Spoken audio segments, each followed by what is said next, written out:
Hey guys, Matt Langford here. Really important thing to know when you're on the water, especially in our impoundments in Queensland, is the environment. The environment plays a huge factor in whether you're going to catch fish or where you're fishing, what type of fish you're targeting, etc. The certain things that I look for when I'm out on the water is wind. Wind in particular blowing, whether it's a slight breeze, a strong breeze.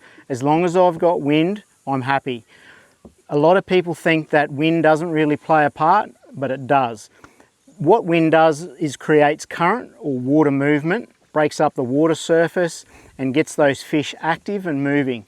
If you get a day on the water that's mill pond calm, fantastic day to be outside, it can be pretty tough fishing because there's no wind, there's no current and there's nowhere for those fish to go. So they can hear everything that's going on when the water's calm.